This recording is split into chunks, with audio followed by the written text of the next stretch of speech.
On recherche de plus en plus des chevaux adaptés également à l'utilisation, au travail, au loisir. Donc des chevaux puissants, mais avec des allures, de l'équilibre. Éleveurs. L'objectif final étant de produire des chevaux de trait bretons adaptés aux besoins du marché et aux attentes nouvelles de la société. C'est-à-dire que des beaux chevaux comme ça, on est de plus en plus nombreux à se dire qu'on ne peut pas que les manger, qu'il faut vraiment les sélectionner pour les valoriser aussi bien en loisir que utilitaire.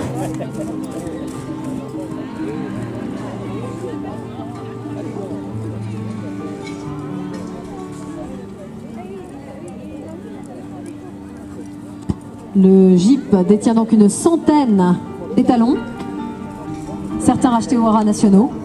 Ils sont loués dans différentes zones d'élevage de la...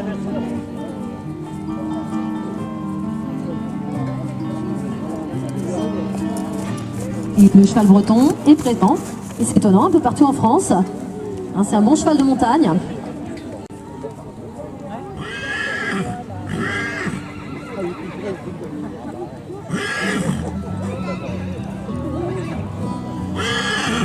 Denver, qui est particulièrement actif, on imagine bien ces chevaux-là s'équilibrer aussi en montagne.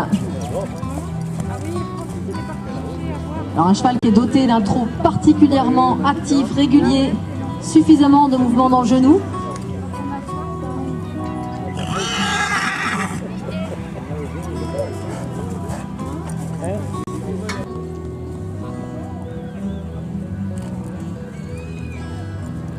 Voilà, donc sous vos applaudissements, puisque nous arrivent les Mérins, les Sherpas Mérins, avec un micro qui peut manquer un petit peu d'énergie par rapport aux Mérins. Le Mérins qui recherche ses piles à randonnée, le micro apparemment un peu moins.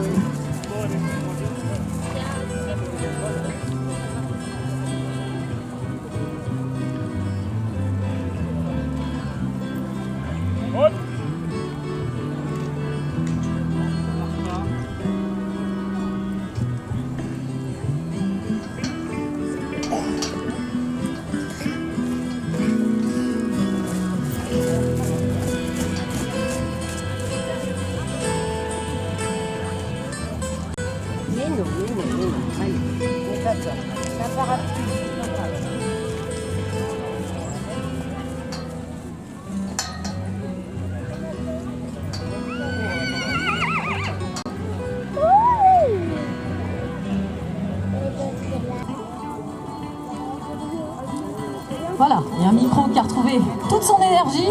Il faut croire que les Mérins ont une énergie communicative. Bien, merci. Donc, bonjour à toutes et à tous. Donc, bienvenue avec le Sherpa Mérins. Donc le Sherpa, ça veut dire Société hippique d'éleveurs de la race de Pyrénées poney ariégeois.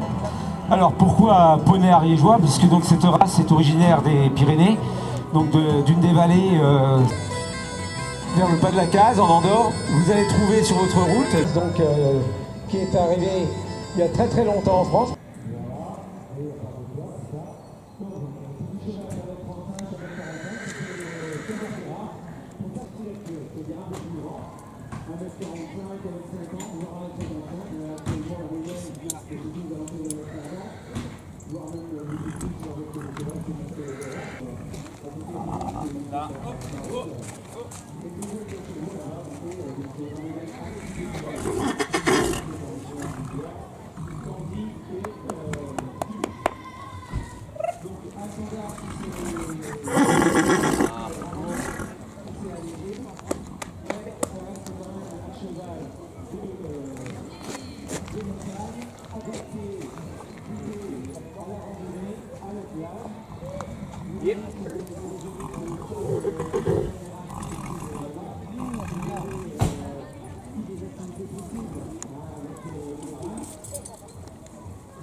Faut reculer la calèche. Ah, c'est bon.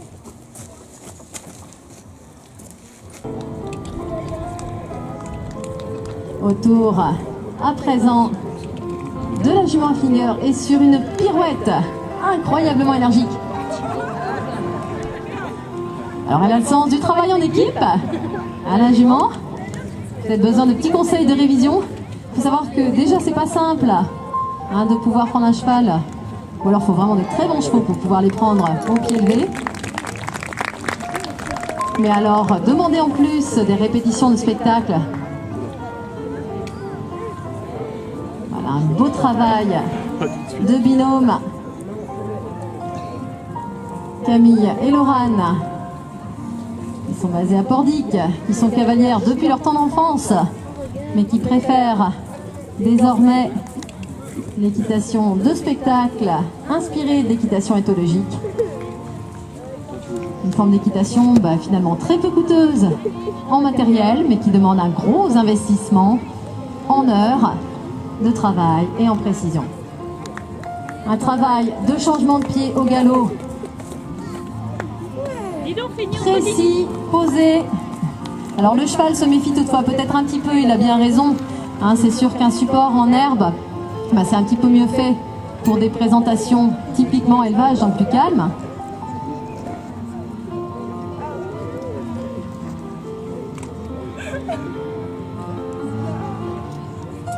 Alors le Haflinger, il faut savoir que même des grandes pointures du cirque équestre en ont très rarement utilisé en spectacle, parce qu'ils ont un côté tellement intelligent, tellement joueur, qu'ils apprennent très vite. Et quand on leur fait réviser, et bien finalement de répéter les choses après l'autre, ils décident souvent d'y mettre leur grain de sel, toujours à leur avantage. Alors là, régler les flashs pour composer avec les météos, mais il va y avoir des photos magnifiques à faire entre le Paint Horse de Camille, la Haflinger de Servan. Et c'est une incroyable preuve de soumission du cheval que d'accepter un cheval à l'état naturel. Il ne se couchera pas dans l'herbe mouillée, c'est pas très confortable, il n'a pas envie. Alors là, le fait de le faire comme ça, sur demande, pas sur commande, sur demande de leur cavalière.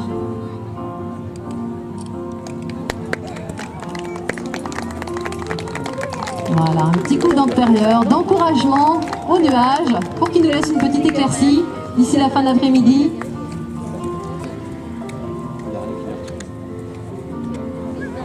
Alors Camille et Laurane font partie de ces personnes qui sont très sollicitées lors des mis de sabots, puisqu'elles sont présentes sur différents espaces.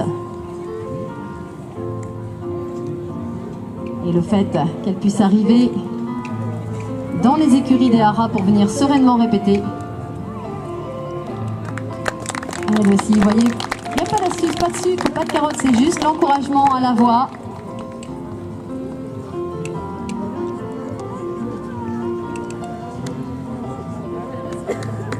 Et des petits gestes très élégants, très discrets.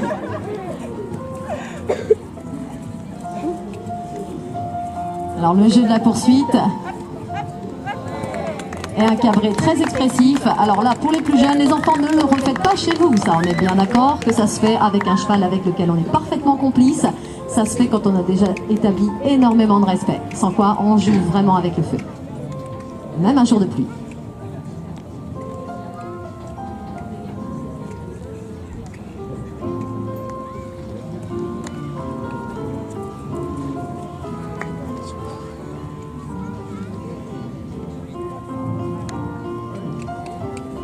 Alors les présentations en liberté, sans le pas espagnol, sans la longe virtuelle, ça paraît d'une simplicité incroyable. Le cheval tourne au petit trot autour de sa dresseuse. Et sur un simple tessin des doigts, il change de main, il s'arrête. Et l'arrêt en synchronisé, s'il vous plaît, on peut vraiment les applaudir très fort.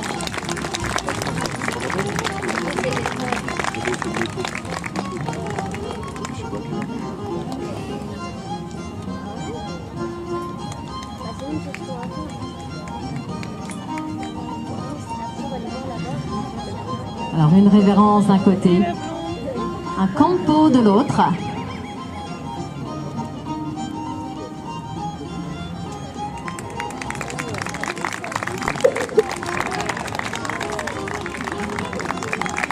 Et un travail tout en légèreté, en grâce, en équilibre.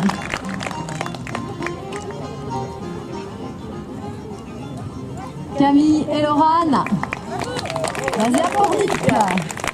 Pas bien d'ici, vous pourrez même aller les féliciter chez elles. Des applaudissements tout à fait mérités pour toutes les deux. Et peut-être encore un tout petit peu plus pour cette jument à figure qui n'a que 5 ans et qui vient là en remplacement du cheval habituel.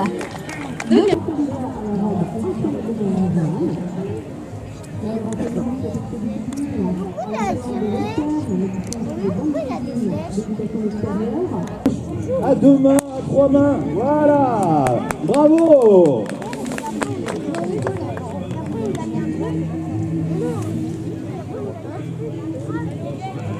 Ouais, ok. Donc vous pouvez suivre Tiffen, donc au fond de la carrière à droite, donc il va s'attaquer au guet. Hein. Une partie remplie se relance à nouveau sur le décoché d'une flèche. Et voilà, on remarque que c'est un tir bien groupé et que Tiffen, voilà.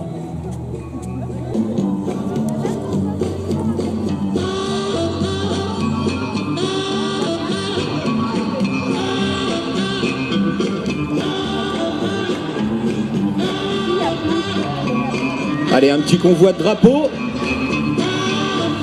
Ah, let's go! Voilà, vous remarquerez que le drapeau touche les fesses du cheval, fait du bruit, claque, et ça ne pose pas de problème. Allez, je sens que c'est parti pour les amoureux.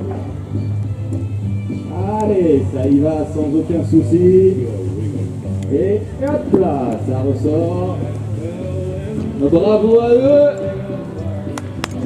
Quelques applaudissements, merci pour eux.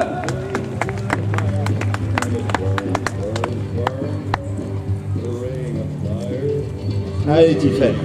Un ballon. Ils sont blindés. Ah, voilà. Tranquille, la confiance en sa cavalière. Voilà. Cette discipline, donc c'est une confiance totale entre le cheval et son cavalier. Là où tu vas, je vais. Et je sais que je peux avoir confiance en toi. Bravo, félicitations. Ou bien du Groenland. En tout cas, que vous ne fréquentez pas tous les jours les magnifiques chevaux de trait bretons, ouvrez grand vos yeux et accueillez chaleureusement les éleveurs de chevaux bretons du pays de l'Oise.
se produire à 1000 sabots. Alors il s'agit d'une équipe expérimentée. Cependant, avant de vous donner d'autres précisions, je vous recommande, si vous avez dans vos rangs un ami chevreuil, un cousin lapin qui voulait venir faire des claquettes ici même et maintenant, il faut l'en dissuader. Car nous allons accueillir une équipe tout à fait conséquente de chasse à courre. Alors, tout l'équipage de chasse à courre de la Ardouinée, un équipage et surtout sa meute de chiens qui ont gagné le championnat de France 2017. Veuillez les accueillir comme il se doit.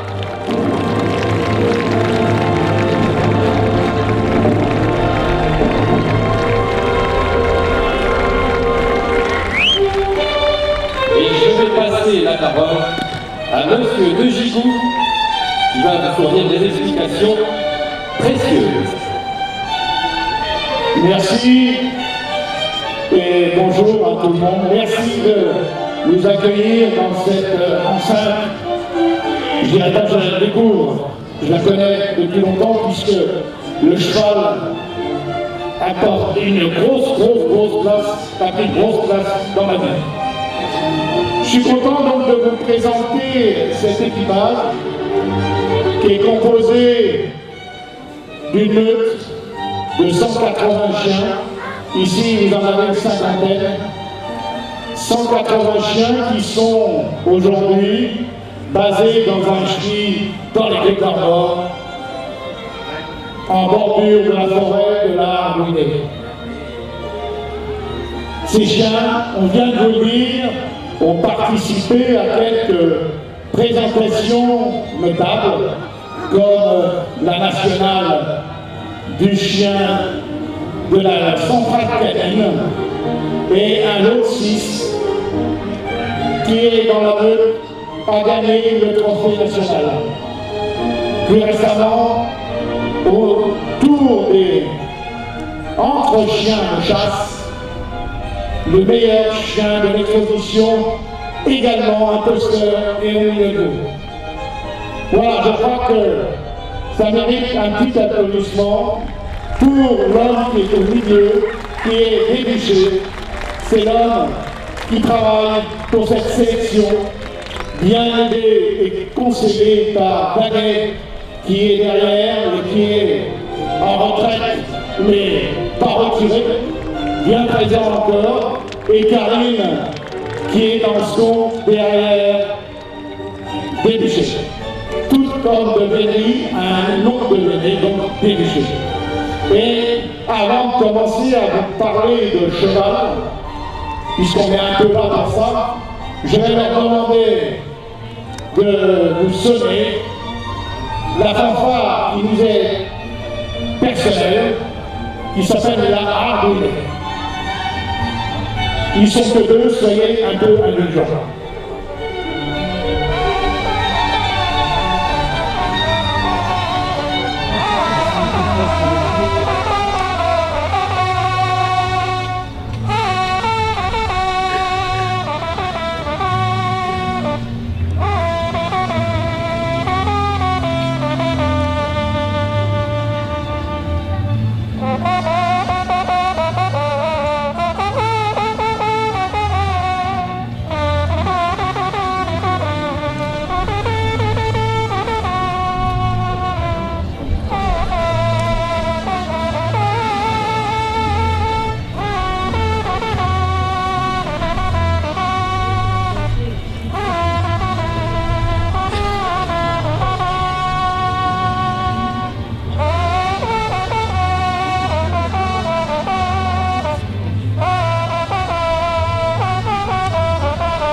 Merci.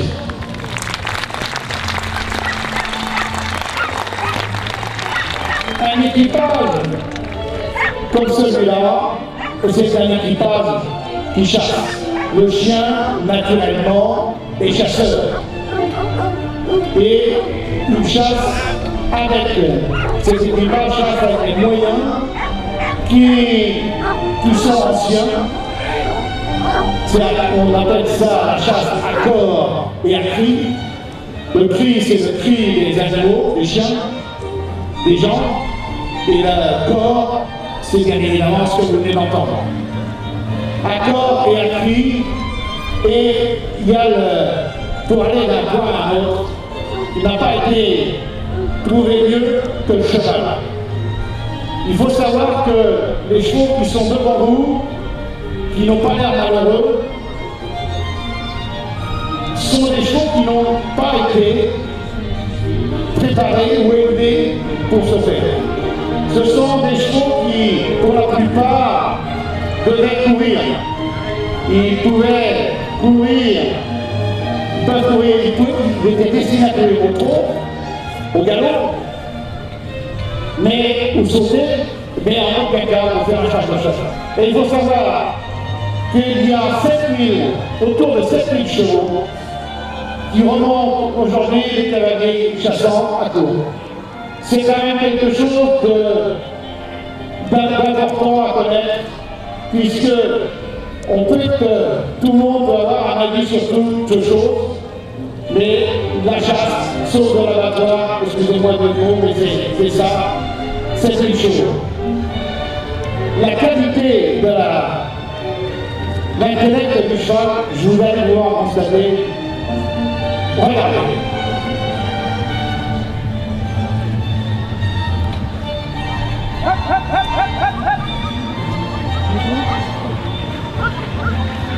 Voilà. Vous avez compris que les chiens attendaient. Maintenant, regardez le cheval. Le cheval, il est au milieu de ses amis. Il y a une espèce de connivence entre le chien et le cheval. Je n'ai pas l'impression que le cheval soit complètement épouvanté par cette meute de chiens qui n'a aucune envie de lui faire de mal. Les chiens, les gens, le piqueux, les choses, c'est une espèce d'entente cordiale, une entente totale.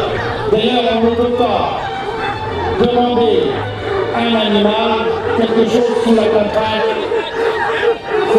Ça n'arrive pas. À un moment ou à un autre, l'animal se fait. Je vous laisse regarder un peu.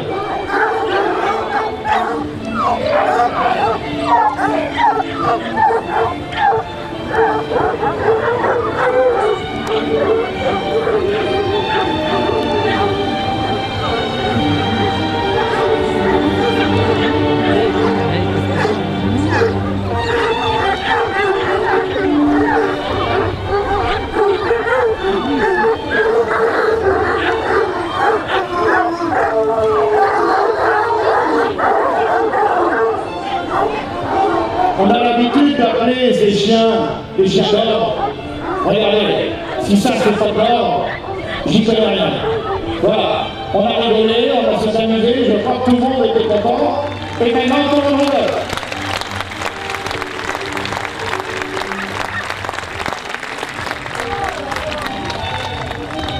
Voilà, je vais clore cette petite présentation en vous remerciant de votre accueil et en espérant, pour certains, de vous retrouver en forêt. Ça se voit bien qu'en forêt de la Ruinée, la chasse c'est quelque chose à court et ouvert.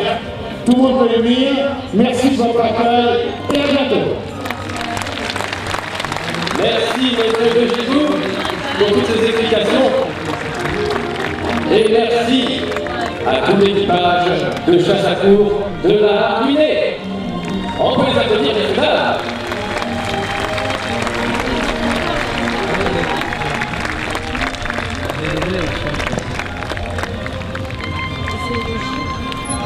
Non, c'est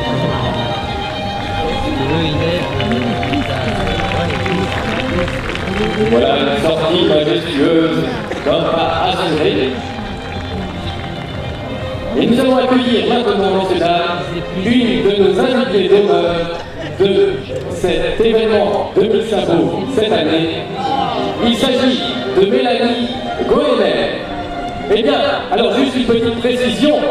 Messieurs dames, vous êtes familiers des chevaux bretons, je présume. Nous allons avoir l'occasion, avec le numéro de Mélanie, de découvrir une race de cheval que nous voyons rarement ici. Il s'agit des traits poitevins, dont les juments les Trébois-d'Huine mulassières donnent naissance aux mules les plus recherchées dans le monde entier. Alors vous allez pouvoir admirer ces magnifiques chevaux. Ce n'est vraiment pas tous les jours. Veuillez accueillir Mélanie Goëmer. Nous la retrouverons d'ailleurs à 16h pour un deuxième numéro. Mélanie Goëmer.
Mélanie Guéler et ses traits poitrins présentés en dextre. Mélanie, que vous retrouvez dans la deuxième partie du programme cet après-midi. C'est une de nos invités d'honneur cette année à 1000 sabots. Vous pouvez l'applaudir, attention, on dégage l'entrée s'il vous plaît.